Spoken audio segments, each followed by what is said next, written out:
The story begins in a temple, where two men faced each other to put an end to the 100 years of enmity between the Pure Jade sect and the demonic Kingaming sect. A man with a skull on his back exclaims that any persistence is futile. It would be better for them to kneel and pray, perhaps then he will consider giving them a quick death. The man proclaimed himself as a blessed one, with great fortune for being the first person to achieve divinity in the world of Dayan cultivation. Those who obey him will be saved, but those who try to defend themselves will be killed. An albino cultivator thought it was the end. Her injuries were severe. She looked at her companions and asked if they could still defend themselves. Lai Kingzi had no arms and was lying among the debris, while Jiyuding Zhenren meditated. She worried when she realized that they couldn't do anything, that the Jade sect was going to be reduced to ashes. The killer approached the albino, asking if she wasn't willing to surrender and told her to look around.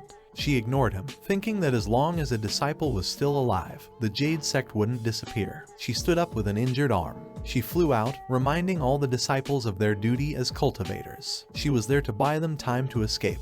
The woman looked at the man and attacked him with all her strength, but he smiled wickedly. He countered the cultivator's strike with dark energy and threw several skulls at her. The albino was surprised and prepared to receive the attack in fear. She closed her eyes and screamed. Suddenly, a golden light fell from the sky and hit the skulls, causing an explosion. The man didn't know what was happening. He saw an attack coming at him and deflected it, recognizing it as Xuan Kai, a restraining sword. Annoyed, he demanded that the attacker reveal himself. It was our protagonist, Han Ju, who protected the woman and carried her in his arms. The protagonist glanced at the man and told him that he was just a small ascetic Taoist guided by the fairy Zixuan at the peak of Yuyu. He revealed his name, but the villain didn't believe that he was a Taoist. At best, he thought he was a cultivator at the Golden Core stage. Ascetic Taoists are people who dedicate themselves to practice and exercises to perfect their spirit. The man saw it as foolish for the protagonist to dare to challenge a soul transformation cultivator. The albino asked Han Ju to leave the place because that man was too strong for him to face. Han Ju said to let him confront him instead of Fairy Zixuan, assuring her not to worry and adding that a soul cultivator won't be able to touch him. The surprised girl looked at the protagonist. Han Ju extended his arm to prepare himself, telling the man that he was too arrogant to be just a soul cultivator, and he would expand his knowledge so he would know what true strength is. Han Ju propelled himself towards his enemy, shouting the name of his technique, raising his palm enveloped in radiant golden energy. Golden dragons formed around him as he charged his fist. The wicked man prepared himself angrily to counterattack. We transition to a scene where we see a window showing Han Ju with all his information. He rolls the dice to see what his spiritual rating is based on luck, but he happened to not have won. The protagonist screams in desperation, cursing fate because no one wants to be alone for the rest of their life. He puts his hands on the ground, containing his anger and sadness, saying that 11 years have passed and the system hasn't given him a better talent. We are told a bit about Han Ju's story. He was a promising young man in the 21st century on Earth, diagnosed with terminal cancer at a young age. He didn't want to suffer through treatments, so he stayed at home and awaited his fate. In those sad moments, he downloaded a game that brought him nostalgia, one about immortal cultivators. But he never expected that he would die while playing it. When he opened his eyes, he found himself in an ancient world, reincarnated into a sect of immortal cultivators. Specifically, he was in the Jade sect of the Great Yan dynasty. His parents in this world were servants of Tai Lao, the alchemist Yu King, who cultivated medicinal herbs for him during the week. Tai Lao forbade his servants from cultivating because those spiritual herbs were good for immortal practitioners, but deadly poison for mortals. When he was 6 years old, his parents fled and left him behind. Luckily, Tai Lao didn't care and let the protagonist take care of the herbs in place of his parents. After his rebirth, he obtained his own system, something that many people dream of having. However, his system only allows him to check his spiritual root and innate luck once a day. At 11 years old, he feels that he no longer needs to worry about 1 or 2 days like that. He only hopes that his luck will improve before he turns 30. He sets a goal to cultivate if he can obtain an attribute that goes against the heavens. The next morning, we see Han Ju exercising. After finishing, he checks his system and tries his luck with the dice again. His spiritual root turned out to be a 1,000-year scum. The protagonist spits out liquid and angrily cries, knowing that the system would give him something bad. He kept trying until a thumb appeared on the dice. His innate luck changed, leaving Han Ju astonished. He turned pale at the thought of getting 4 innate fortunes and joyfully screams that he finally did it. He lies down on the ground, smiling, wanting to focus on his spiritual root ratings. With those fortunes, he doesn't mind waiting 40 years. We see him on top of a hill, wishing to make the most of his second life and not stay in the medicinal herb garden as a slave. He only hopes that in the near future, there will be a place for him in a world of immortality. Suddenly, someone shouts that 2 immortals are visiting the sect and asks them to go and receive them at the entrance of the valley. Hanju wonders why immortal cultivators would be in the Yuking sect. These 2 immortals are shown to us. All the slaves gather, marveling at seeing them and seeing them as motivation to try to become like them. The protagonist arrives and thinks there is nothing to envy, that when he obtains a better spiritual root, he will be more powerful than them. One of the cultivators mentions that from today onwards, the 2 of them will be responsible for taking care of the medicinal herb garden and warns not to disturb their cultivation. Hanju is amazed and wonders if something happened to Tai Lao. The cultivator explains that a demonic cultivator has recently infiltrated the vicinity of the clan, so Tai Lao abandoned the medicinal herb garden due to work reasons. The clan asked the 2 of them to go and monitor and protect the area, so Hanju shouldn't worry. Hanju is relieved to hear these words and thinks that he will need Tai Lao's protection until he can obtain a high-quality spiritual root. The world of immortal cultivators has never been a peaceful place, and he was hoping for better luck. Well, he would like to start using the system soon to cultivate immortality and have something to defend himself with. So, the next day, he tried his luck, but on his 3rd day, he didn't win anything. A year later, he prayed to God that he wouldn't play with him and would give him something good. In his 2nd year, he was totally disappointed and discouraged. He hasn't been able to produce a high-level spiritual root, not even a good one. He wondered if he could really start cultivating at that pace. He thought that a medium-level root would be enough to cultivate. But upon further reflection, he realized it would be a waste. In this life, he has to cultivate enough and live as long as possible because he doesn't want to die young. Suddenly, one of the slaves announced to everyone to stop their tasks. The master had returned. Tai Lao had been away for 2 years, and he finally came back. The old man was welcomed by all the members and slaves at the entrance. He looked at them and thanked them for doing a good job during his absence, especially because they didn't cause any problems for the 2 cultivators. They all commented that this is what they should do because it was an honor to help their master with his concerns. Hanju disliked this reception because he saw all of them as bootlickers. No matter how nice they talked to Tai Lao, he will never do them a favor. Suddenly, Tai called the protagonist, Zhang Ji, and 2 others. They went with him, and the flatterers wondered why he would call them, assuming they would be in charge of a part of the park. The old man asked Han to extend his hand. He wanted to check his spiritual roots. One of his companions asked about the test, but the protagonist was frozen by that order. Tai Lao never allowed the slaves to practice, and he wondered why this sudden change. At that moment, he noticed that the old man had blood on his clothes. He seemed to be hiding a wound. He asked him to extend his hand, and Han did it. He felt very scared and even sweating, thinking that there was something wrong with Tai. He suspected that he might be looking for a cultivator among the slaves to use as a medicinal pill to heal his wounds. Tai Lao took the protagonist's wrist, but he saw that there were no spiritual roots and asked the next person to step forward. Hanju felt relieved. Luckily, he hadn't used the system to start practicing. If he had, he might have had problems. Zhang Ji stepped forward, and the old man noticed that he had spiritual roots. He asked if he wanted to be his disciple. He wanted to take him out of the valley to train him. He nervously replied that he was willing. The slaves started celebrating and envying Zhang. They said that he would now become an immortal and no longer be part of them, so it was considered great luck. The protagonist looked at all of them as idiots. He was afraid that Zhang, once he left the valley, would never be able to come back. He revealed that it is a terrifying world, and the priority is to have spiritual roots to cultivate quickly. 3 years later, the protagonist shouted with joy, catching the attention of some men tending to the crops. Hanju laughed and rolled on the floor, showing them his screen, and he finally obtained a spiritual root, one with 6 attributes. He was too eager and wanted to cultivate immediately, but he stopped when he thought about Tai Lao. The old man had taken Zhang Ji, and he hasn't been seen since, so he considered him dead. He concluded that if Tai found out that he was cultivating, he could be in danger. The system displayed a message to the protagonist. A small place to prevent slips, the system helps create the limit, and cultivators outside the limit cannot perceive the changes that occur inside. Han pondered about it. That system that only gave him pillows to sleep now seems incredible. With confidence, he presses a button, declaring that he will officially begin the path of immortality today. He asks the system to start, and a strong light surrounds the protagonist, transporting him to a blue room with several screens to begin his training.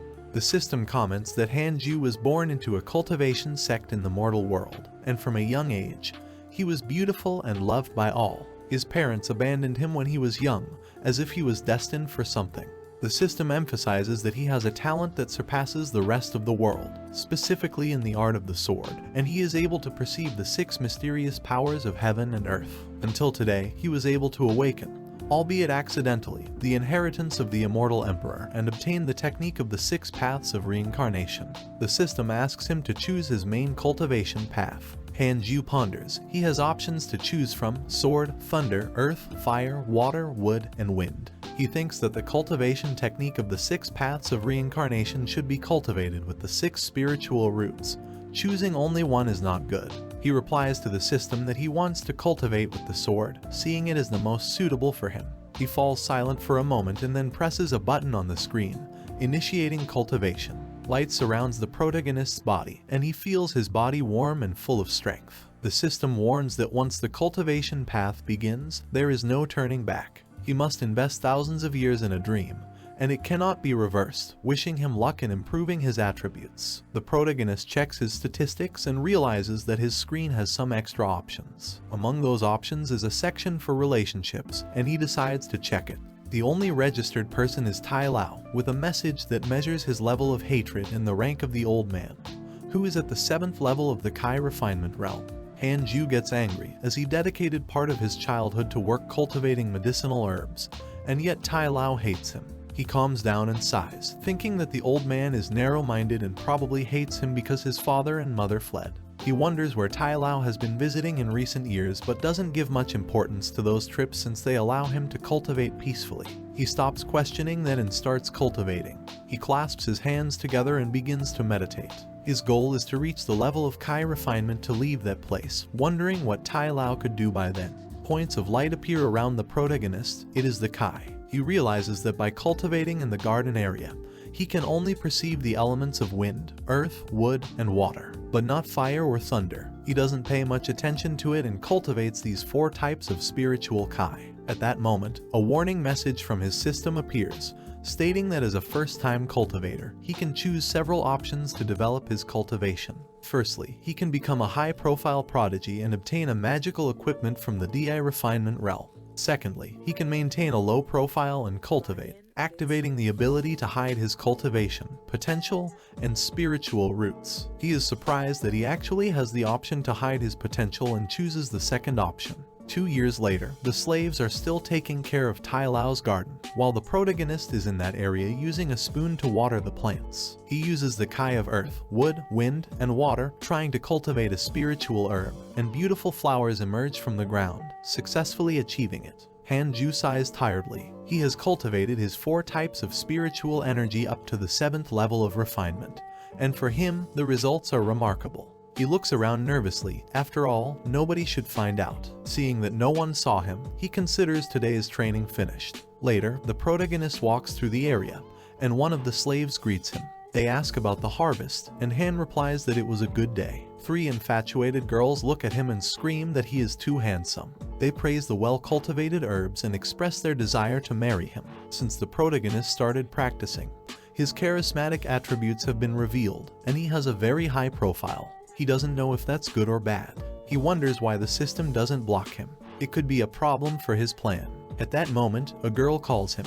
He looks up and sees Xing Hongshuan. She asks him to go to the forest to talk privately. Hanju accepts, and they walk through the forest. He is somewhat worried. Xing helps to watch over and protect Tai Lao's garden, and she doesn't bother contacting the slaves, so he wonders why she called him so suddenly. The protagonist uses his system to view Xing's relationships. The system reveals that she has a strong interest in him, along with 2 stars. Han wonders why she is interested and doesn't make sense of it. He has never had any contact with her, and it's impossible for them to have a relationship with 2 stars. For Hanju, it's all over. He suspects that perhaps Xing has been spying on him for days because of his immortal beauty, a first-class charm. He is afraid of what she could do to him, turning him into an oven, cultivating yin and yang with him, becoming her toy, or making him obey her for the rest of his life. While he was lost in thought, Xing tells him not to get nervous and assures him that she doesn't want to bother him. She called him just to ask if he is willing to be a slave in the garden forever. The protagonist answers that he doesn't want to. No one would want to stay as a slave in a garden for their entire life. He adds that he has been there since birth and was forced by Tai Lao. Xing asks him for a favor and promises to take him to immortality in return. She wants him to obtain Tai Lao's pill book. If he succeeds, she will take him out of the Jade sect, and he can join the demonic sect. If his qualifications are good, and his cultivation is successful, he could become her Taoist partner. Hanju turns pale upon hearing that she is from the demonic sect. He finds himself in a quite difficult situation. If he offends the Jade sect, he will be pursued to the ends of the earth. But if he refuses the request, Xing will kill him right there. Being deep in the forest, he can't shout for help, especially if Tai Lao is not in the garden. The girl tells him that he can take his time, there is still time. Hanju hasn't learned any techniques or possessed magical weapons despite being at the 7th level of refinement. So he senses that Xing has some hidden tricks, and he can't confront her directly. The protagonist says that he doesn't know where the book is but mentions that Xing's companion is near Tai Lao's pavilion.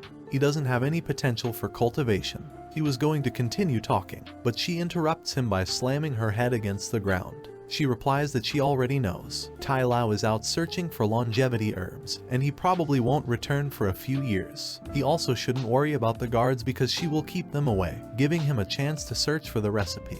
She puts her hand on the protagonist's chin and tells him that it's not so difficult. She offers him a pill that can help him unlock his spiritual roots, making it easier for him.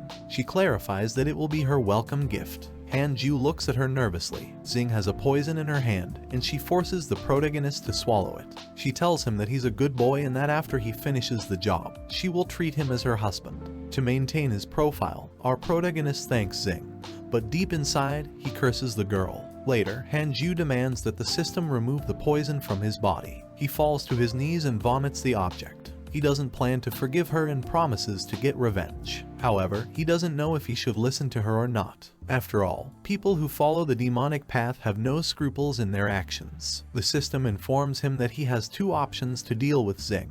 If he steals the pill book, he will earn her favor, but in return, he will gain 5 stars of hatred from the Jade sect. His other option is to prevent Xing from getting the book and, in return, gain the technique of the absolute power divine sword. Hanju is surprised that the system has given him a task. He thought about not helping her to gain his first ability, but he has many doubts about what to choose. In a room, the protagonist senses Xing. She approaches the window to notify that she discovered the location of the book. It is in the study, and she tells the protagonist that after a while, she will attract the guards from the pavilion so he can enter and search for it. She reminds him that there are formations in the attic, and if something goes wrong, Tai Lao will return immediately. Time is running out, and he needs to be quick. Night falls, and the protagonist finds a corpse. He thinks that Xing is too cruel to have killed a cultivator she spent a lot of time with in such a brutal way. The shouts of the guards reach the protagonist's ears. They say to inform Tai Lao about the attack. Quickly, Hanju infiltrates, complaining that the warehouse is too big to find the book. Xing had the opportunity to sneak in stealthily and steal the recipe herself, but the protagonist sees her as a fool for asking for that favor. He finds a golden feather and is disappointed that slaves only earn food and clothing while Tai Lao enjoys his gold. Xing enters through the warehouse window and asks if he has found the pill book yet. The protagonist tries to explain that he hasn't been able to, and she asks if he's being lazy, to which Hanju replies that he's not. Xing threatens him by saying she saw everything. She has killed many people before, and she doesn't care if someone like Hanju joins her list. Nervously, the protagonist backs away, trying to calm her down. He bumps into a shelf, and a vase shatters on the floor, revealing the recipe for spectral pills in front of them. There is tension for a moment. Han believes that this is not the way to hide valuable objects, and they will kill him if she gets the recipe. But contrary to what the protagonist expected, Xing hugs him lovingly, saying that he is her lucky charm, and she didn't expect him to be an honest man who created a romantic scene for her. Han doesn't know what to do. He could miss the opportunity to gain his first technique. He realizes that the demonic cultivator's breathing is unstable, and he senses that she struggled a lot to distract the guards. He takes an object from the shelf and silently approaches Xing to try to hit her on the head. She notices and turns around. An explosion of energy separates them, and the recipe flies out, landing in Tai Lao's hands. The latter calls them audacious for conspiring against him to obtain the recipe. Xing asks when he came back, and the old man reveals that he had already returned a long time ago but was waiting for the perfect moment to appear when he saw them together. In all his years of life, no other disciple has accepted his tasks, so he believes there may be something suspicious, and he will kill her. He releases electricity from his hands and throws it at Xing, but she dodges it with a jump. She has spent a lot of her strength to keep the guards away, and if she confronts Tai Lao in that state, she will lose. She retreats and analyzes the situation. The recipe is still in the old man's hands, so the chances of retrieving it are very slim. She stands firmly and leaps towards the window, managing to escape Tai Lao. Han Ju is left wounded on the ground. Tai Lao mentions that if Xing didn't have a good escape technique, she would never have made it out of the warehouse alive. The protagonist stands up, saying that the attack hurt him. He comments that he finally returned, as he almost died trying to buy her some time to stop her. The old man asks if he was allied with her, and Han Ju tells him everything that happened. Eventually, Tai Lao believes him. He saw it as a bad joke that the protagonist actually thought he would marry someone like her. But in reality, Han Ju was only acting to stay alive. Tai Lao lets him go and asks him to go to sleep already. The protagonist runs off and checks his system's screen, reading a message informing him of the success of his task, gaining the technique of the absolute divine sword for not helping Xing. 2 years later, Han is training his technique by cutting some logs. For him, it wasn't an authentic sword technique since he only used his kai. It was convenient for chopping wood. He takes the pieces of wood he has been cutting and stacks them. It would be the last time he would chop wood in the garden because it was time to leave. The garden didn't help him cultivate. He ties the wood and carries it on his back. Over the past 2 years, he has cultivated all the spiritual roots of the 4 elements up to the 9th level of Kai refinement. He only needed to cultivate the thunder and fire roots up to the 9th level. When he achieves that, he will be able to reach the foundation establishment realm. In the garden, there are no thunder and fire auras to absorb, so his best option is to leave and not be stuck there for the rest of his life. It's not difficult for our protagonist to leave the garden without being noticed, and even if Tai Lao tries to stop him, he can't do much about it. As he climbs some stairs, 2 slaves chat about rumors that Tai Lao went to search for medicinal herbs again to extend his life. One of them thinks that the old man may be close to death as he constantly goes out to find herbs. They tell us that Tai Lao's cultivation is stuck at the 7th level of Kai refinement and cannot progress further. Not everyone can make their way forward as easily as Han Ju, which is why qualifications are very important. Environmental changes are also important for both Lao and the protagonist. However, Han is leaving only to live longer and become stronger. We see Han Ju approaching the exit.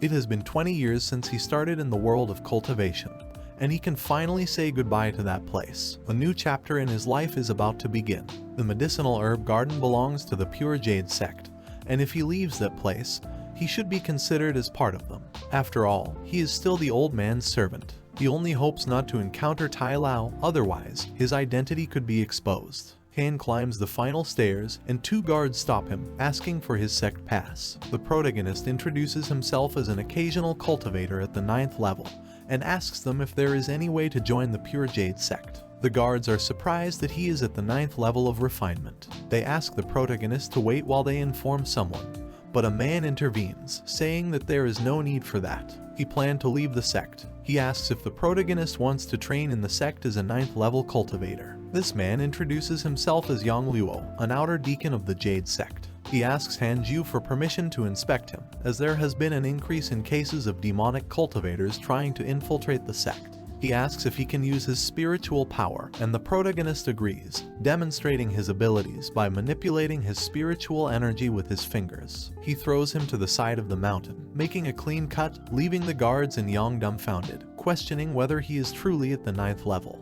Luo acknowledges that it's not a sword technique but a spell, and a powerful one at that, too powerful to be based on cultivation. He also notices a purity in his aura, indicating that he is not a demonic cultivator. The man takes Han Ju to the outer gate to register him. From now on, he will be an outer disciple of the Jade sect. Our protagonist expresses gratitude for the help and inquires about the number of disciples at the outer gate, and the requirements to enter the inner gate. Yang Luo reveals that there are over 2,000 disciples at the outer gate, and only those who reach the foundation establishment realm can enter the inner gate, but it's difficult to do so. Every 3 years, the clan holds a small competition in which the top 3 ranked disciples receive a foundation pill. This item helps refine their cultivation up to the foundation establishment realm. Han-ju asks about the number of inner disciples, but Young doesn't know. The inner gate of the sect is located in a small world where those at the outer gate cannot know what goes on inside. The protagonist mentions that the Jade sect is more powerful than he thought, and the man adds that they are one of the most prestigious sects in the cultivation world.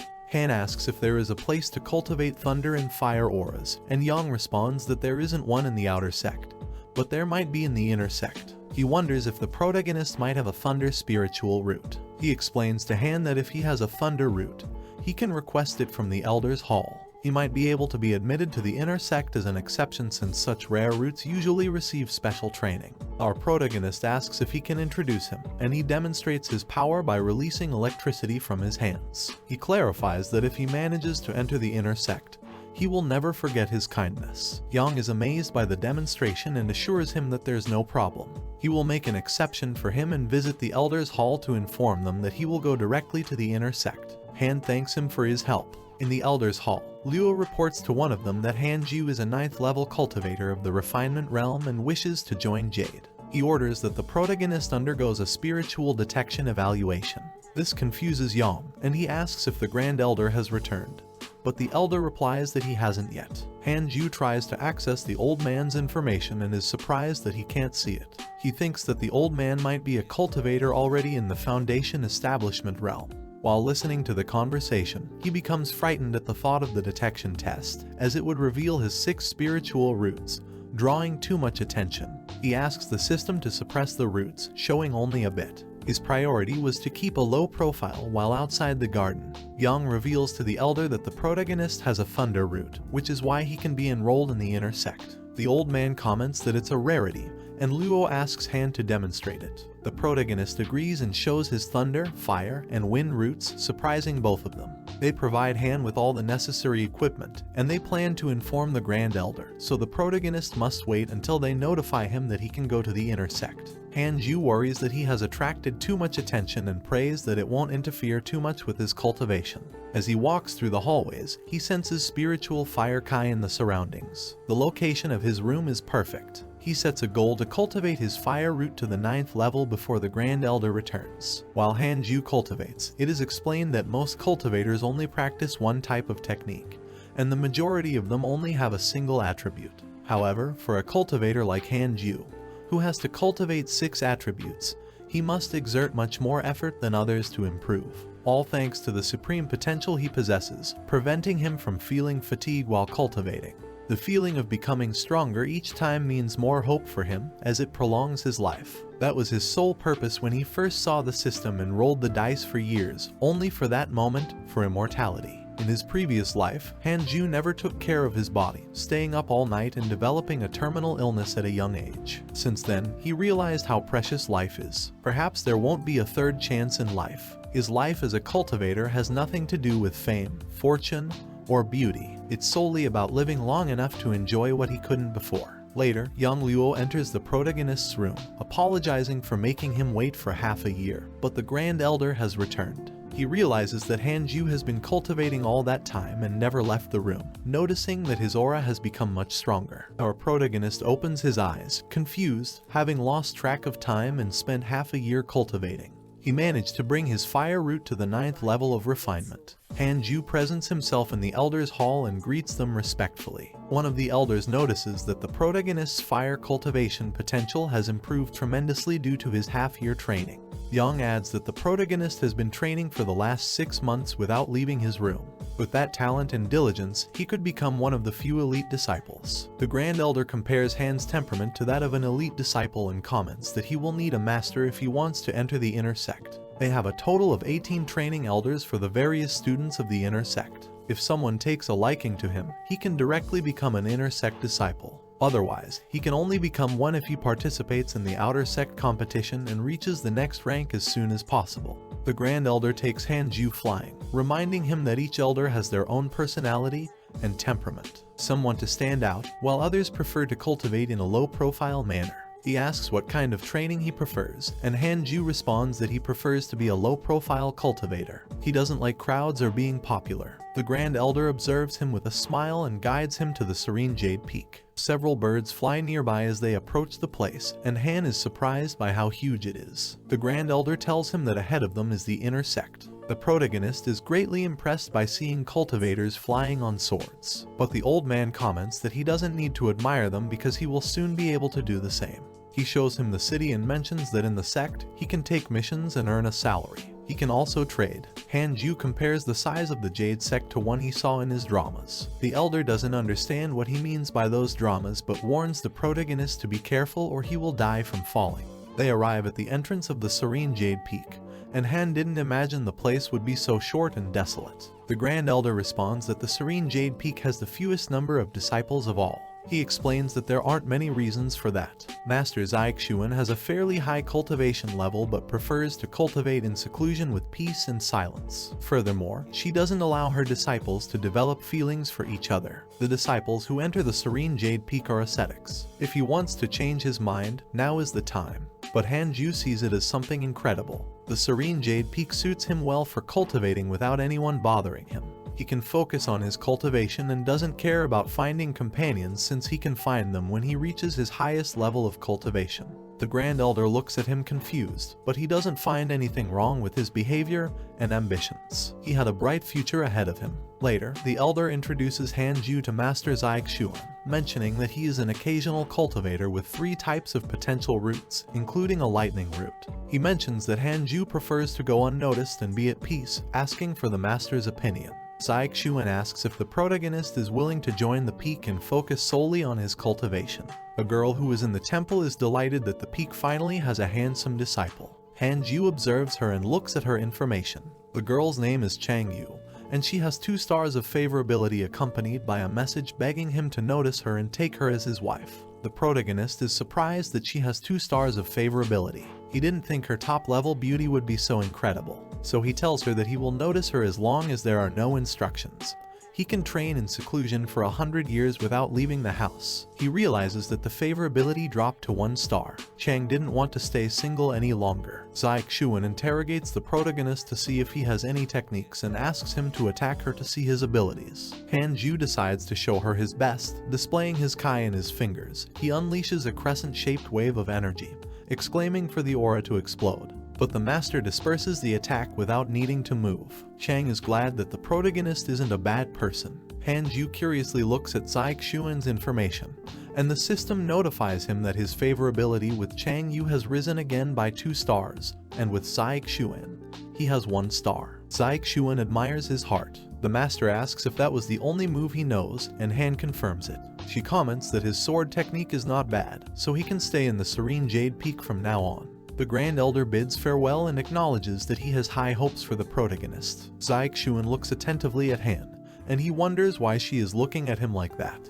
Chang asks if he isn't going to bow down to acknowledge her as his master. Nervously, the protagonist bows and praises her, proclaiming that he recognizes her as his master and wishes her a long life. She tells him that a simple bow would have been enough and asks if he sees her as an empress, but she doesn't give it much importance. She orders Changyu to take the protagonist to the inner sect for registration and to his house in the cave. Chang obeys and guides the protagonist, who wonders if that's all. Chang calls him younger brother and asks if he knows how to fly on a sword, but Han responds that he still needs to learn. Xiaoxuan is slightly glad to see that Hanju behaves well and has a decent temperament. Chang introduces herself to the protagonist, saying he can call her older sister. She mentions that as Hanju is a newcomer, if he has any doubts about something he doesn't understand, he can ask her. They fly on a sword, and he looks down in fear of falling and holds onto her waist, saying that he wouldn't dare to bother his older sister.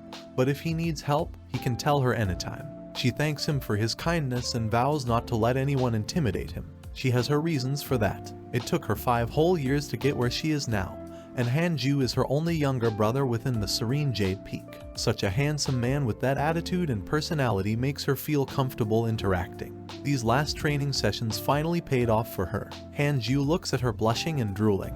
The serene Jade Peak is known for having ascetic disciples, but it doesn't seem to live up to its name, questioning if all the women in the place are like Chang. Back in the cave, Chang Yu shows him around, revealing that her cave is right next to his, so he can practice in peace. Han thanks her, observes the interior and the decor, and sighs a bit. The inner door was beyond what he had imagined. Since he started cultivating, he had never felt such pressure. This is because as he advanced in his cultivation, he became aware of the vast power gap that exists. Growing somewhat impatient about this, he recalls the information he was able to see about his master, Xuan.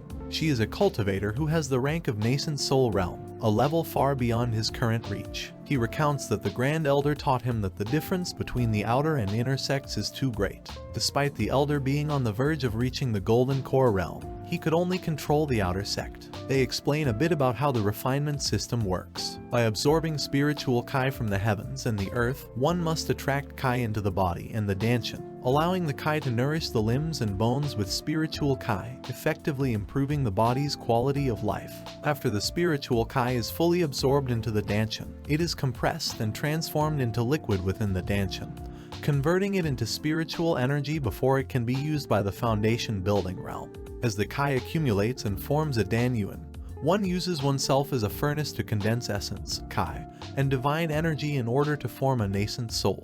With all the essence, Kai, and divine energy, one reaches the nascent soul realm, gaining the ability to communicate with the heavens and the earth, thereby obtaining supreme power. Only the founder of the Jade sect was able to reach a rank higher than the nascent soul realm, but he has been absent for many years and has not returned. Therefore, Xuan is the strongest cultivator that our protagonist has encountered so far. Han Ju reflects a bit. Now he has a great support to rely on.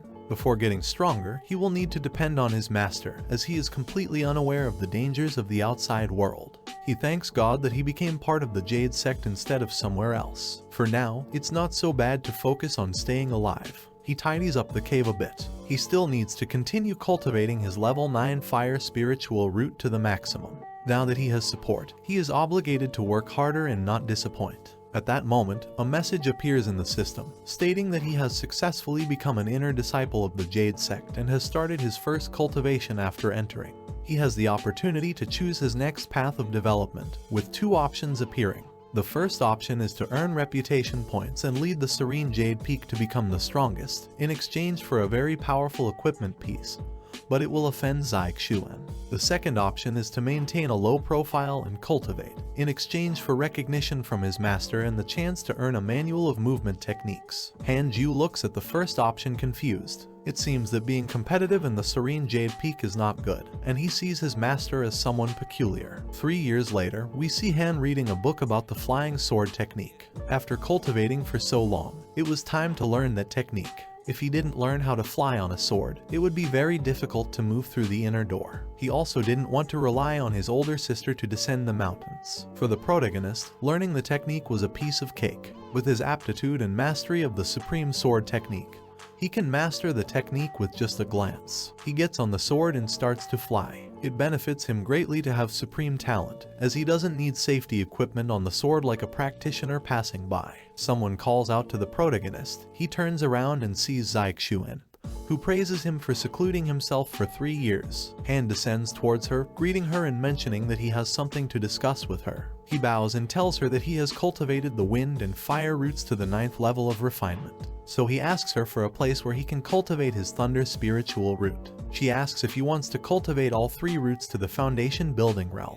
Han confirms it, but in reality, he wants to cultivate all 6 roots he possesses. However, Xuan tells him that he can't, surprising Han Ju with those words. Han asks for the reasons, and Xuan reveals that specializing in only one type of spiritual Kai is difficult. She also mentions that in the future, he will face a stronger heavenly tribulation, and the time he would invest in cultivating it would be wasted. Han Ju ponders it. It made sense that possessing so many spiritual roots comes with a cost, but he also imagines the possibility that Xuan doesn't expect him to find his own ways to solve it. The protagonist kneels in front of her, saying that he understands the reasons, but with his determination, he can succeed. He clarifies that as a disciple, he is willing to dedicate all his time to cultivation. Xuan smiles and mentions that he can use the teleportation formation of the inner sect, which will take him to the Thunder Spirit Pool.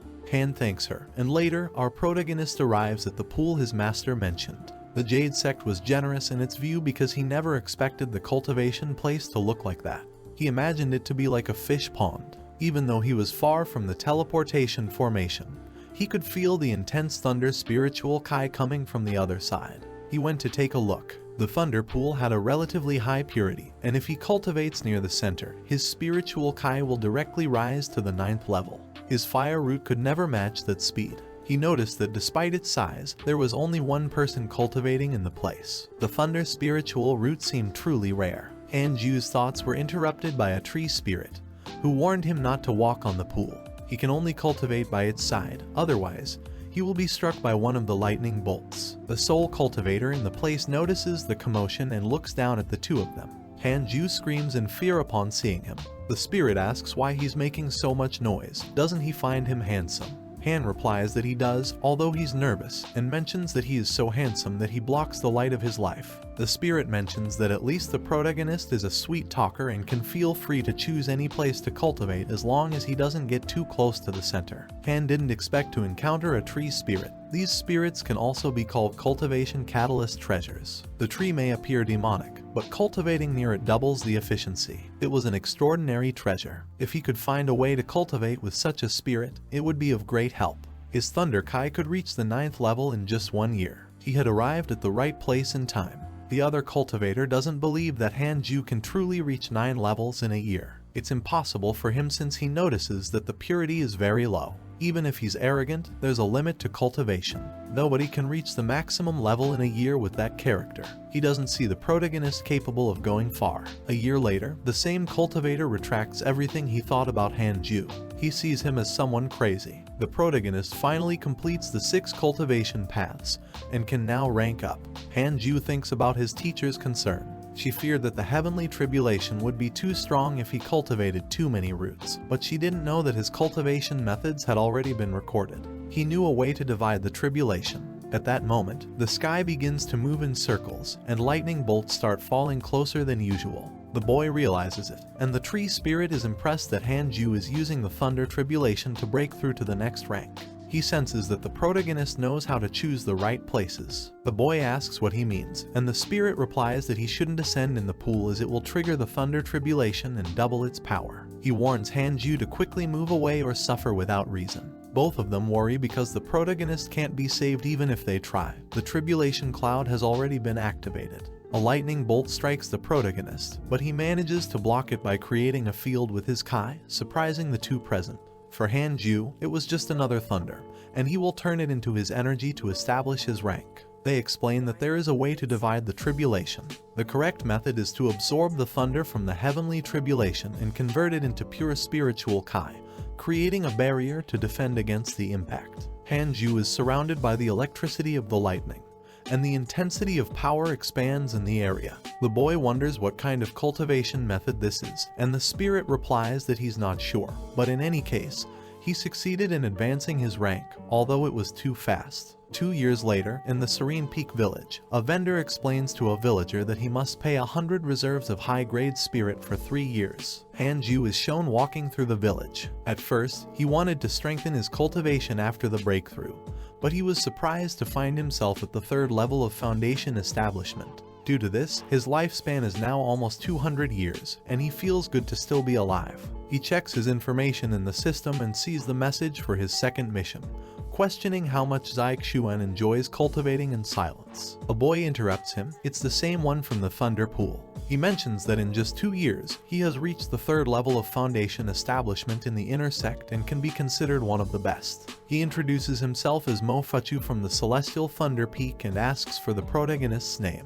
Han Ju introduces himself as well and thanks him for the praise. Mo asks if he doesn't feel that his talent is being wasted at the Jade Peak and suggests that he visit the Celestial Thunder Peak to become a disciple there. Han Ju tells him that he has already acknowledged Xuan as his teacher and has become her disciple and guardian. He doesn't want to change his family so easily, thanks him for his kindness, but declines the proposal. Mo tells him that he will still have a chance and hopes he thinks it through carefully. The protagonist glances at his system and is alarmed by what he reads, and the scene shifts. Several hunters are roaming the forest, pursuing Xing, the leader of the demonic sect. He ordered her capture for betraying them and offered a great reward. The redhead is hiding among the bushes, listening to their conversation.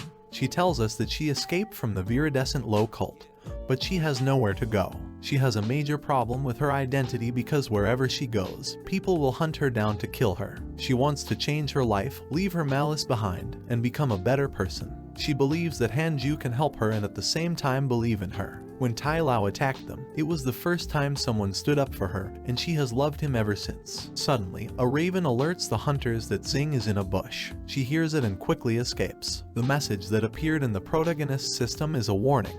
Xing is being pursued by the Pure Jade faction and is gravely injured but managed to escape. However, the members of the demonic sect are also looking for her. The system reveals to Hanju that she betrayed the viridescent low cult. In addition to noting that his favorable impression of her has risen to 4 stars, Hanju thinks about it. They haven't seen each other in many years, and he is surprised that she is still alive. But despite not seeing each other, the impression has improved. He believes that she has something wrong in her head. But he acknowledges that the system has a function similar to a log of activity of the people he knows. So he wonders how many functions his system has. We see Hanju in his cave, and he doesn't think his system will harm him now. They have spent many years together. He doesn't pay much attention to the message. He wants to continue cultivating and will start with the fire root. A sound catches his attention, and he exits the cave. It's the sound of a bell, and Chang appears. They haven't seen each other in a long time. She greets him and mentions that they will meet the teacher together. She stumbles and falls into a bush. She is surprised that she can't see through the protagonist's cultivation because he has a higher rank than her. Chang is at the 2nd level of foundation establishment and deduces that Han might be at the 3rd level or even higher. But she is concerned about the speed at which he advanced. She wanted to hurry and cultivate. She couldn't afford to lose to her younger brother because she promised to protect him. But now her reputation as the older sister is at risk. The system notifies Hanju that his favorability with Chang Yu has dropped to 1.5 stars. Chang comments that there is no time to waste and tells him that she will explain everything on the way. Hanju realizes that she is rushing everything.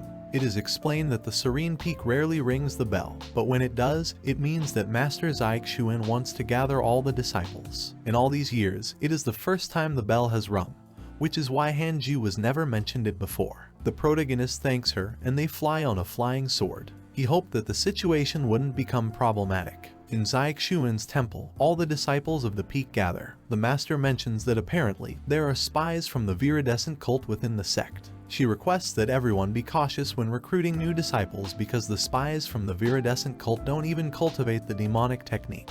Among the disciples, they begin to discuss that the members of that sect are much more arrogant. One of them reveals that they always encounter people from that cult when they go out to train, confirming their arrogance. When Hanju arrives, the girls chat about how handsome he is, while the men envy how delicate his skin looks. Everyone wonders when the protagonist arrived at the Serene Peak since no one had seen him before. Even one girl mentions that he probably intends to break the Jade Peak's prohibition on lust. A man approaches the protagonist and asks if he is the new brother Hanju who the master recently took in. This man introduces himself as the first disciple, Liu Sangxin. Since the master likes to cultivate in silence, most of the peak's affairs are handled by him. He reveals that if Hanju needs anything, he is free to seek him out at any time to ask for it. Hanju thanks him. Xuan orders everyone to sit down and mentions that from now on, the 3 peaks that rank last in the combat competition among the peaks will have to choose 10 disciples to join the fight against the viridescent cult. Over these years, the cult has been sending spies to conspire against the Jade sect. This time, the Jade sect's master decided to counterattack. Hanju questions Xuan's words. He based his judgment on the appearance of the older brothers and doesn't think they should worry about the deployment if they are present. But he finds it a bit excessive to send the 3 peaks that rank last, wondering if they want to kill or help the enemy. Xuan comments that she is not concerned about the rank, but the matter involves the viridescent cult, and it is likely that all of Jade will have a fight against them. She reminds them that they must contribute to the sect and be vigilant when taking on any missions. Liu tells the master not to worry. Even though they are a low-profile sect, they will not fail to contribute. This man reveals that recently the sect has developed a nutrition program for the most outstanding disciples. They will all be prepared to become the winners of the younger generation. Only one person was left to choose, and Xuan decides to choose someone, selecting Hanju. She explains that despite joining the peak for only a few years, he has already reached the 3rd level of the establishment realm, so he can be considered a genius. She proposes that he be the one to participate in the program. These words surprised everyone, including the protagonist himself. All the disciples disagreed. Liu should be chosen as he is the best choice regardless of power or talent. Han Ju raises his hand and thanks Zixuan for her words but states that he only wants to stay at the Serene Peak to cultivate peacefully. He argues that he is just a newcomer, and such opportunities should be left to the older brothers and sisters. But at that moment, he wonders if his own master is suspecting him, believing he is a spy from the viridescent cult. The best course of action is to refuse. She questions if he is sure but allows Liu to go. She offered him a valuable opportunity, but Han Ju declined, making it difficult for her to guess his motives now. After the meeting, Liu thanks Han Ju for speaking on his behalf to the master and offers him assistance if he ever needs it. The system notifies that favorability with Liu has increased by 1 star, and the protagonist wishes him success. Chang arrives and asks Liu to leave Han Ju in her care. Liu allows it and wishes them both good luck. Chang asks if he has ever taken a mission for the sect, considering that he spends a lot of time cultivating. She offers to guide him. This makes Han Ju nervous, and he asks if it's possible not to go. Chang comments that it's fine not to go, but cultivating in the cave is too slow. If he completes missions for the sect, he can obtain many cultivation resources. The protagonist clarifies that he doesn't need to do that as he still has spirit stones. Chang explains that completing a mission will help him earn contribution points, and with high contribution points, he can exchange them for pills. Han Ju mentions that he is afraid and wants to change the subject, but Chang scolds him, asking how he can be afraid of death as a cultivator. However, cleverly, the protagonist returns the question, asking why she is cultivating if she is not afraid of death. Chang was about to respond to his argument but said nothing, admitting that he was right. While the two were arguing, Zixuan was secretly observing Han Ju. At first glance, he didn't seem like a spy, but he is still a free cultivator, lacking neither resources nor talent. It would be best for her to observe the protagonist a little longer. 10 years later, at the Thunder Pond, the spirit asks why he is still at the 3rd level. It thought he was a genius. Han Ju responds, questioning how someone can be sure of anything. The spirit comments that the waters of cultivation are deep, and he won't be able to handle them. Han Ju reveals that they can only see the 3rd level of the Foundation establishment realm. He spent nearly 400 high-grade spirit stones, which only allowed him to cultivate other spiritual roots up to the 5th level of the Foundation. But his true cultivation is at the 5th level. Han Ju believes he will need to use the minimum amount of spirit stones to fully cultivate his thunder root. Mo appears with a girl, and both the protagonist and Mo greet each other. Han asks who the girl is. Mo reveals that she is his younger sister, Mo Ju, who he previously talked about the protagonist with. Ju asks why Han is still at the 3rd level, as her brother had mentioned that he could be at the 6th level. Han Ju responds that he just wanted to be consistent but will start cultivating first since the place requires a lot of spirit stones. He also warns that if they want to cultivate together, they should do it a bit farther away. She doesn't believe that the protagonist is a genius after everything her brother Mo mentioned. It's taking him many years just to make slight improvements, so she proclaims herself as a genius since she only took 10 years to surpass 2 levels. At that moment, an electrical wave passes by her, and the siblings witness how the Kai in the surroundings is being completely absorbed. Mo is impressed by the speed of absorption and thinks it might be faster than his own, which would be impossible since he is already at the 9th level. An electrical tornado surrounds Han Ju, and Ju asks what kind of cultivation technique it is. Mo replies that it's due to the aptitude of his roots, but they wonder why Han Ju's level hasn't increased if that's the case. Mo suspects that the protagonist has a way to suppress his cultivation in front of others. If that's the case, he is probably stronger, assuming that there will always be someone better than him. The system notifies Han that his favorability with Mo and Ju has increased to 2 stars. 8 years later, Han Ju reaches the 9th level in his Thunder Kai. He asks the spirit to open the teleportation to return to the inner sect and receive his salary. The spirit acknowledges that Han has a way to suppress his cultivation and offers to help him gain many resources. Han asks if it's dangerous, but the spirit responds that fortune is often accompanied by risks. The protagonist refuses, as he believes it's better to receive his salary regularly than to be in danger. While waiting in line to receive his payment, several girls start talking about him and wondering who he is. Having too much charm is proving troublesome for him to go unnoticed. At that moment, Ju arrives and takes him by the arm. She comments that she needs his help, and it can be a great opportunity for him. If everything goes well, becoming rich would no longer be a dream, and she emphasizes that there may be additional rewards. Nervous, Han-ju asks her to behave, apologizes, and informs her that he will return to cultivation. Ju mentions that it's a great opportunity, and just as she was about to tell him what the favor is, he disappears. Wondering where Han-ju could be, we see him hiding. Some girls pass by, talking about how handsome the protagonist is and wanting to ask him which peak he belongs to. They compare his beauty to Mo's and mention an internal sect competition. Han-ju realizes that he has cultivated to the point of forgetting about that matter. Han-ju presents himself at the temple, and Saik-Shuan gives him permission to enter as she also wanted to speak with him. Han apologizes for his negligence as he missed the sect's competition due to cultivation. The master tells him not to worry, as he will have more opportunities in the future, but she asks why he is still at the 3rd level, wondering if he was joking with her. Saik-Shuan recognizes that it's not Han-ju's limit, and he confesses that he is already at the 9th level of the Foundation realm and hoped to be discreet by hiding his cultivation. Chang interrogates him to know how he makes such rapid progress, but Saik-Shuan praises him, stating that if everyone cultivated as diligently as him, Serene Jade would be the strongest. The system notifies that due to his low-profile cultivation, he earned Saik-Shuan's recognition and obtained the illusory 7 steps technique. Han asks if someone joined the sect, as he saw some leaves falling inside the temple. When he turns, he catches a glimpse of Tai Lao, and both of them look at each other uncomfortably and shout their respective names. Chang asks if they know each other, and they both answer that it's more than just knowing each other. Saik-Shuan mentions that Han-ju is a newly admitted disciple of the Serene Peak, clarifying that Han can call Tai Lao Jr. Brother Iron.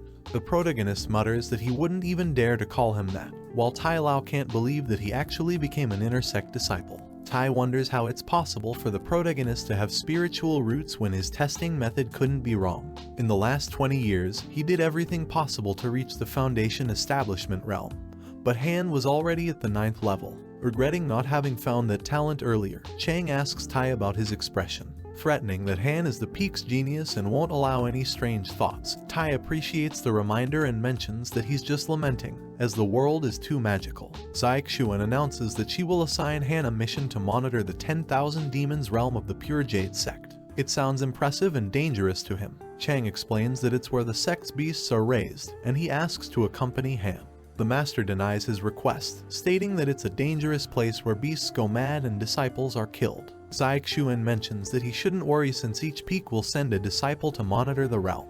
The spiritual Kai there is dense, making it perfect for cultivation, but he must be careful. The protagonist worries that he wasn't given the chance to refuse, so with nothing else to do, he accepts the mission. He and Chang leave, and Saik-Shuan talks to Tai Lao, warning that she doesn't want to hear anything from their past. From now on, they will treat each other as younger and older brother, and if they have a good relationship, there will be benefits. If they have a problem, it's better to resolve it, as long as it's not an unforgivable grudge. She reveals that Han has no ill intentions toward Tai, as in the future, he will become the peak's principal disciple. The elder accepts the reality and admits that Han-ju deserves it. Later, in the 10,000 demons realm, half a year has passed since the protagonist arrived. Every day, he has been cultivating his wind root and reached the 6th level of the establishment realm, while the others have shown no changes. He feels bored in that place, and while checking his system, he realizes that the relationship tab has been updated. Mo was attacked by a demonic cultivator and was severely injured, while Zhu was attacked by the Jade sect and found herself in a dangerous situation, falling off a cliff. In the relationship section, Xin already considered him as a husband with a favorability rating of 4 stars. Deep down, the protagonist expected it. There was nothing good about accepting dangerous opportunities. He decided to patrol to train his illusory 7 steps technique a bit. As he set out, he remembered Chang's words. He had to patrol constantly to ensure that the beasts didn't cause trouble. Han-ju encounters an animal on a branch, staring at him. The beasts in the demon realm didn't seem to be dangerous. When he turned his back, the beast abandoned its animal form and attacked. Han realized it and was beheaded. Then we see Han-ju on the roof of a house. He was close to death, and if he hadn't mastered the illusory steps, he wouldn't be alive. He wondered why the prohibition spells in the pavilion didn't activate. It was the first time it had happened. He had to take the threat seriously because the creature didn't seem ordinary. Han-ju leaps and touches the ground, using his illusion technique to create shadow clones, explaining that the ability increases the user's speed but also confuses the enemy. Quickly, the clones approach the beast, surrounding it, and they all use the sword technique. They attack the beast from all directions, scaring it and making it flee. Han-ju is a bit disappointed because the clones can't inflict damage. Otherwise, the beast wouldn't have survived, but he's grateful that the creature only has good speed and no special abilities. Although he questions the origin of the beast since he was the only one who could bypass the prohibition spells in the area. He realizes that the creatures are no longer peaceful. Lately, they have become more aggressive. He decides to report the situation, and now we switch to a scene with all the masters of the Serene Peak. The whole matter is becoming suspicious to the masters, and they believe it may be related to the viridescent cult. One of them suggests that the cult is probably seeking to exploit the demon's beasts. Another clarifies that they have already eliminated over 30% of the cult's infiltrated spies. Another asks if they should send more disciples to monitor the demon realm. However, one of them mentions that there may be a traitor among the higher ranks, and we are introduced to the Heavenly Thunder Master. For him, the issues with the disappearance of the Jade Sect Master and the beasts are connected, and he requests a proper investigation. He asks Xiaoxuan if she has anything in mind. She has been silent throughout the discussion. She replies that she will leave the matter to them. The Heavenly Thunder Master asks if she has any idea of what is happening and interrogates her about the program led by Liu. No one knows where the 18 core disciples were taken. Xiaoxuan responds that she spends all her time silently cultivating, so she has a vague idea of what is happening.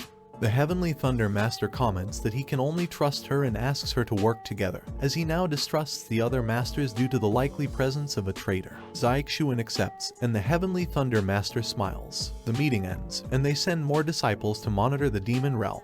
2 years later, we see Han-ju sitting on a pentagram, noting that the prohibition spells cast in the demon realm are of high quality. Perfect as a rest stop while patrolling and cultivating. Han-ju reached the 6th level of the Foundation establishment realm during that time. As long as the spell is in place, he shouldn't worry even if he doesn't have the golden core rank. Not even beasts of the same rank can break the seal while he cultivates. A voice asks him if he's using the demon realm as a cultivation zone. The protagonist gets scared and turns around, looking at a cultivator, wondering if the prohibition spells are affecting him. If someone could enter with the spells in place, it means they are above the golden core rank. The man asks him not to panic. He is also a disciple of Jade and was sent to guard the demon realm.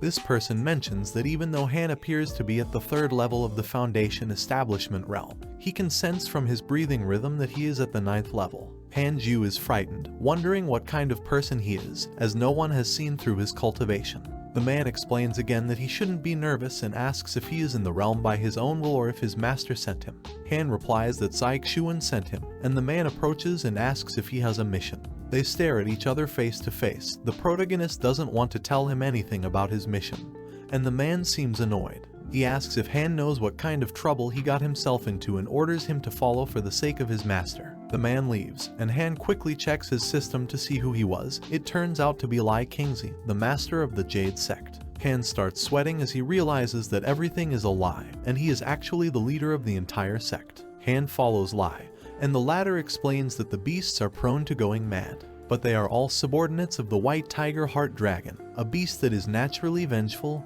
and violent. This time, it summoned all the beasts to prepare for a riot, so Lai asks Han about everything he has been doing since he provoked the White Dragon. Han-ju thinks about how Lai treats Xiaoxuan and doesn't believe he deserves her. After that, he tells Lai everything that happened. Lai finds it strange that the beast phenomenon wasn't caused by Han, so the culprit must be the viridescent cult by process of elimination. Probably, Han's issue with the White Dragon is caused by those incidents. Lai asks what kind of technique he's using because the dragon's speed is even faster than that of a golden core. Han-ju answers that it's a technique he learned along the way and it's normal for him. Lai comments that the priority is dealing with all the mad beasts, and for that, they have to start with the cause of the problem. Han asks if he wants to kill the dragon, but Lai corrects him, saying that the dragon, or known as the Demon King, has a potential that cannot be wasted. Han is fortunate to have been sent to the demon realm because he can earn merits with the masters that way.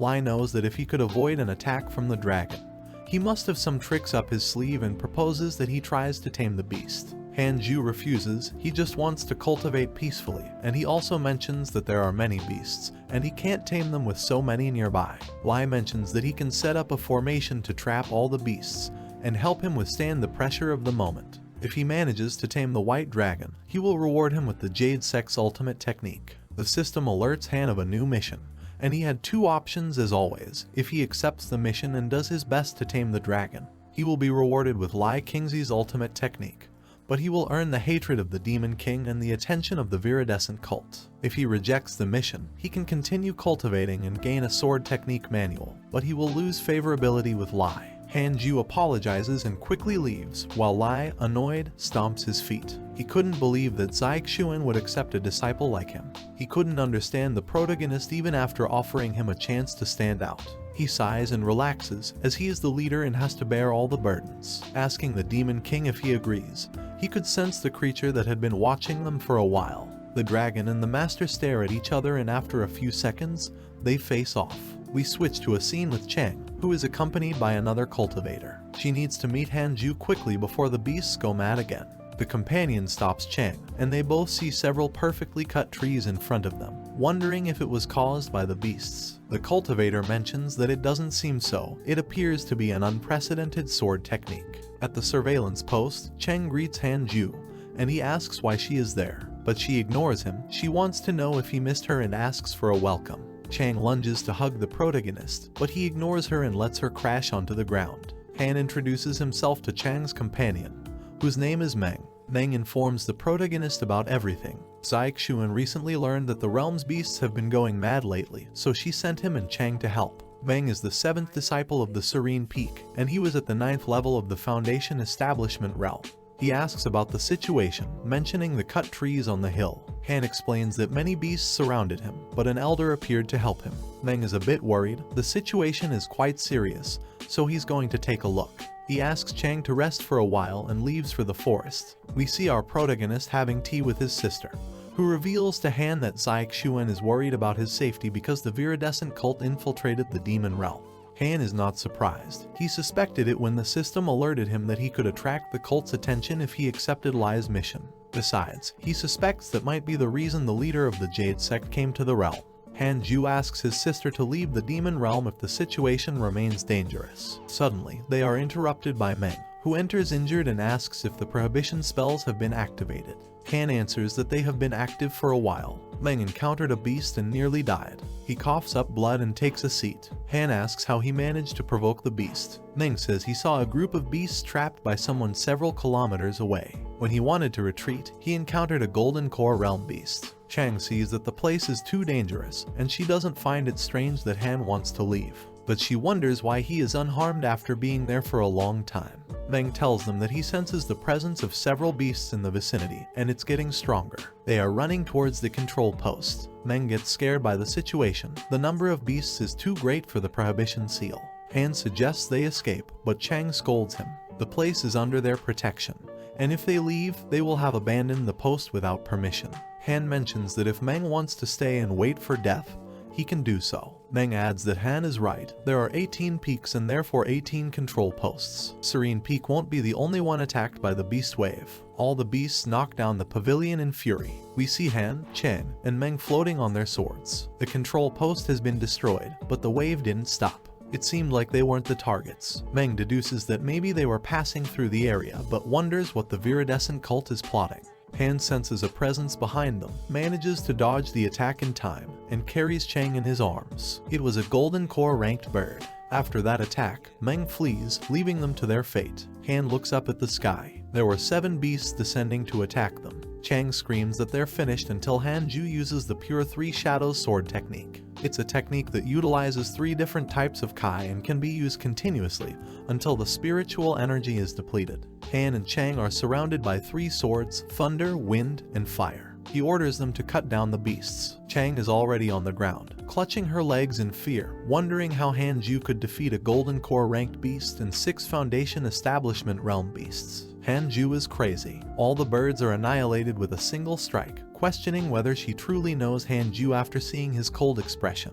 The protagonist collects the bodies in a bag, intending to exchange the beast's valuable items for spiritual stones. He asks Chang to follow him. She asks if they can leave so easily. Han comments that it's an exceptional incident, and worst case scenario, he'll have to kneel and apologize. Chang follows him, planning to complain to Xuan about the 7th brother's behavior. Meng appears to embrace them, grateful that they're alive, but Chang kicks him. The two use teleportation and return to the inner sect. Han exchanges everything he obtained for spiritual stones, surprised that he gained 397 superior grade stones. Chang clarifies that the demon realm is a world created by the sect to feed the beasts. Under normal circumstances, killing them is prohibited. This time they won't be held responsible for the exceptional circumstances. Han decides that he will gradually accumulate spiritual stones, and the amount he has is enough to reach the golden core rank.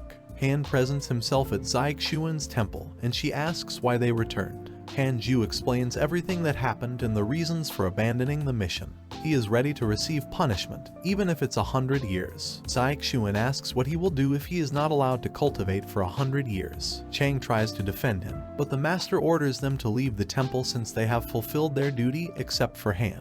The master asks for the reason behind his behavior if he has been cultivating for a long time. Han answers that it's merely to become immortal. Xuan mentions that even if he cultivates in seclusion, it will be impossible for him to become immortal if he doesn't seize the opportunities. Han says he understands but wants to increase his cultivation and become stronger before seeking opportunities. Xuan is upset. She arranged everything for him to reach the golden core rank, and he gave it up. She also mentions that his cultivation technique is unfathomable, and she can't help him. She proposes that he can have a spiritual pool in his cave with various types of spiritual kai. Han asks about the location, and the master replies that it's somewhere in Serene Peak, but he will receive it if he ranks high in the inner sect evaluation. Han considers it but is afraid to fight and asks if there will be any participants from the golden core rank or higher. Xuan says that it's not common for someone to reach those ranks. Usually, it's the elders or a deacon, so all the participants are in the establishment realm. Han Ju accepts the proposal and promises to excel in the evaluation. The protagonist plans to cultivate and perfect his wind root before the evaluation, which is still 8 years away. Han goes to the wind pool to train his root and notices some cultivators mocking another cultivator for his spiritual root. At that moment, his system alerts him about a congenital providence and asks if he wants to know its origin. We are introduced to Zhu Fan, the reincarnation of the Manhwa cultivator. He joined the sect along with his childhood sweetheart and possesses a hidden treasure in his soul. Zhu can unconsciously absorb spiritual kai while cultivating, which causes him to advance slowly in rank. Han is terrified of Zhu's power and wonders if he should help him, but he decides to focus on his own cultivation. 8 years later, the protagonist stops his training. His water and earth bases reached level 8, while fire, lightning, wind, and wood were at level 9. Han hears a scream. It's Zhu Fan, who has ended his relationship with his girlfriend. Han passes by him, but Zhu stops him and asks if he is Han Ju, to which the protagonist confirms. Zhu mentions that he has always wanted to meet him because Mo always talks about him and tells various stories. Han Ju becomes a bit tense, thinking that Zhu wants to fight. But in reality, Zhu asks for advice on how to keep his girlfriend from leaving him. Han tells him that he should stop trying so hard and that if he reaches the Grand Dao rank, he can have everything he wants. It depends on him to understand what the next step will be. The system notifies Han that he has gained 1 point of favorability with Zhu Fan. Later, Han has a bad feeling. The bell rings, and all the disciples gather at Xuan's temple. Liu greets him and asks if he knows a girl named Xing Hongshuan, surprising Han. The protagonist denies knowing her, and Liu reveals that she has been hiding in the demon realm all these years. The other control posts were not damaged thanks to a traitor from the infernal cult who provided accurate information, and that traitor was Xing. She was forced to be a spy by the sect, but after her contributions, a master granted her asylum. Xing is cultivating at the main peak with Taoist Jingsu. When Han went to meet her, Xing asked him to search for a person, Han Ju himself. The protagonist admits that he had no choice but to help her in the past, but Liu reassures him, saying he understands. In the Master's temple, she mentions that each peak needs at least 10 disciples to participate. She asks if there is anyone willing to represent Serene Peak, and all the gathered cultivators volunteer at the same time. Han asks about the rewards and is impressed that everyone is excited. Meng tells him that they can inherit the Jade Current technique, receive 500 superior grade stones, and an spiritual ice pillar. The protagonist analyzes Xuan's words and believes that perhaps the personal cultivation pool is a special reward. Han Ju raises his hand, and the master doesn't hesitate to choose him. Quickly, the protagonist tries to reason with her, but Xiaoxuan ignores him. After the participants are chosen, the master orders everyone to leave the temple except for Han. The disciples start whispering rumors about the two of them. When they are alone, Xiaoxuan praises Han for his cultivation speed, stating that he is still the best within the sect. He reveals that he has been observing him and suspects that he had another master in the past. He emphasizes that since he arrived at the sect, he has no intention of harming him. Someone testified that the protagonist came from an external sect, which means he had an opportunity when he was young. Xiaoxuan has been investigating him for a long time, but he will no longer do so after seeing that he has good intentions. He just wanted to let him know and will not judge him based on his background. To ensure that there are no unnecessary problems, he appoints Hanju as his personal disciple. After those words, a system notification appears, congratulating him for becoming a personal disciple and gifting him a magical manual. Han thanks him for the opportunity, and Xiaoxuan gives him a personal disciple token, asking him to keep it safe. Hanju trains in the technique from the magical manual. He only needs to master it. He ponders what he will do in the event. There are no restrictions on the use of techniques, but his were too destructive and could accidentally kill someone. Chang appears in the cave and takes the protagonist to inform him about the rules of the event. Everyone will participate in elimination duels in a tournament until the top 10 remain. After that, the remaining participants will compete in the sect's inner city, where they will be observed by everyone. Chang encourages the protagonist to try to reach at least the top 3. The first phase of the event won't have many spectators, which will help him go unnoticed. At that moment, Xing calls him. Han asks her not to babble nonsense, but she reminds him that he made a promise to her in the external sect. Han explains that he had no choice. If he had rejected her, he would be dead right now. She calms him down, saying that she is serious about that matter. She clarifies that if it weren't for him, she wouldn't be alive and asks about the rumors of his power, offering him a pill for cultivators of his rank. She mentions that he shouldn't worry because she regularly acquires those pills and wishes him luck in the sect's event. Even though he's a genius, if he needs help, she'll be there to support him. Xing disappears, rejoining Jingsu. Both of them discuss the protagonist, as Jingsu finds it strange that she has never heard the name Hanju in all these years, despite considering him a genius. Jingsu considers him an interesting person and will keep a closer eye on him.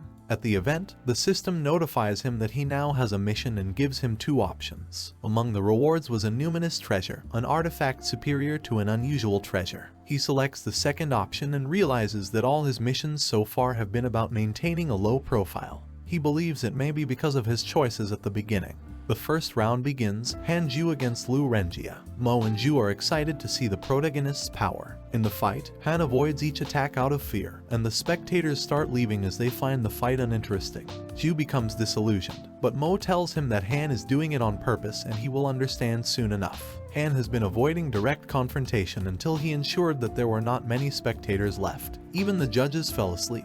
Lu Renjia underestimates him, saying that he will defeat him by knocking him off the platform. However, Han appears behind him, surprising him, and defeats him with 1 strike. The judges wake up after that blow, which devastated a part of the Colosseum. Mo wonders why Han didn't win directly, but Han tells him that he could barely find his weaknesses. All the rounds were the same, with spectators and even judges escaping because they were so boring. We see Mo and Ju walking. She feels that the protagonist is avoiding her. Mo mentions that his intentions are obvious. Han is a cultivator and doesn't want his cultivation to be hindered by love. Ju asks if there is any significance to it, and Mo replies that everyone has different goals, and Han's goal is to become immortal. We switch to a scene with Hanju, who has defeated all his opponents, ensuring that there are few spectators. But it becomes harder to go unnoticed when he's close to the top 10. He mentions that he's surprised that Ju Fan has made it to the top 10. His priority is to become strong in case something bad happens. While meditating, he senses that something is wrong. He believes he's cursed and doesn't hesitate to attack, causing a great disaster. The entity with a negative charge appears, asking him to stop. The user of that energy reveals himself to be the Grand Elder of the Jade Sect. And that's how the first part of this manhwa ends. If you have reached this part of the video, let me tell you that you have been one of the few people to make it here. So comment the word cultivation in the comments. Remember to subscribe to not miss any videos. With that said, see you in the next video.